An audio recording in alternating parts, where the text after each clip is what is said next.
વિદ્વાન ટ્રાયલ કોર્ટે એ ધ્યાન આપવું જોઈતું હતું કે ફરિયાદી દ્વારા પૈસા આપવાનું કારણ પ્રથમ દ્રષ્ટિએ ભરોસાપાત્ર નથી અને આરોપીનું કહેવું છે કે તારીખ 19/10/1997ના રોજ પાસીબેન ગાંડાભાઈ હરિજને ફરિયાદી તેના પિતા અને રેવાજી સામે અનુસૂચિત જાતિ અને અનુસૂચિત જનજાતિ અધિનિયમની જોગવાઈઓ હેઠળ FIR દાખલ કરી હતી અને ફરિયાદી એવી ધારણા હેઠળ હતો કે આરોપી અનુસૂચિત જાતિના સભ્ય હોવાને કારણે ફરિયાદી પાસીબેન ગાંડાભાઈ હરિજનને ફરિયાદ દાખલ કરવામાં મદદ કરી હતી, તેથી તે આરોપીથી નારાજ હતો. ફરિયાદી અને બાબુજીનો સેનમા સમુદાય સાથે પૈસા બાબતે વિવાદ હતો અને આરોપીએ તારીખ 1/10/1997ના રોજ પંચનામું કર્યું હતું. તેથી ફરિયાદી અને બાબુજી આરોપીથી નારાજ હતા.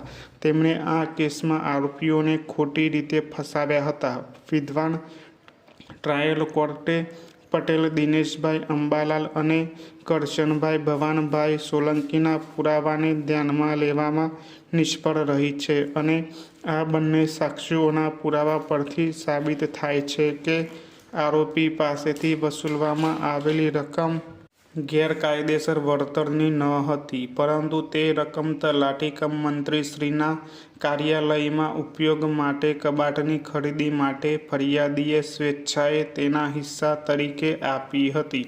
હકીકતમાં સોમાભાઈ સમગ્ર વાતચીત અને થયેલા વ્યવહારના નજરે જોનારા સાક્ષી છે, પરંતુ ફરિયાદી પક્ષે વિદ્વાન ટ્રાયલ કોર્ટ સમક્ષ સોમાભાઈની તપાસ કરી નથી. વિદ્વાન ટ્રાયલ કોર્ટે ફોજદારી કાર્યવાહી સંહિતા 1973ની કલમ 313 હેઠળ નોંધાયેલા તેના વધુ નિવેદનમાં આરોપી દ્વારા આપવામાં આવેલા સ્પષ્ટીકરણને પણ ધ્યાને લીધું નથી અને જો તેને ધ્યાનમાં લેવામાં આવે તો ભ્રષ્ટાચાર નિવારણ અધિનિયમની કલમ 20 હેઠળ વિદ્વાન ટ્રાયલ કોર્ટ દ્વારા ઉઠાવવામાં આવેલી ધારણાને ફગાવી દેવા માટે તે પૂરતું છે.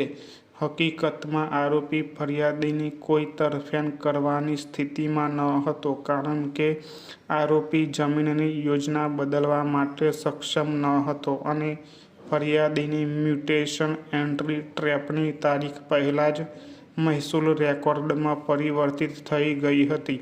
આરોપીઓએ કોઈ પણ રકમ ગેરકાયદેસર રીતે માગવાનું કોઈ કારણ ન હતું અને ફરિયાદી પક્ષે બાબુજી, જસવંતગીરી અને પ્રવીણગીરીની જમીન ફરિયાદી અને બાબુજી દ્વારા ખરીદવાની હતી તે સાબિત કરવા માટે તપાસ કરી નથી. ફરિયાદીની જુબાની ભરોસાપાત્ર નથી અને કોઈ સ્વતંત્ર સાક્ષીઓ દ્વારા સમર્થિત નથી, તેથી ફરિયાદી પક્ષ સામે પ્રતિકૂળ નિષ્કર્ષ કાઢી શકાય છે.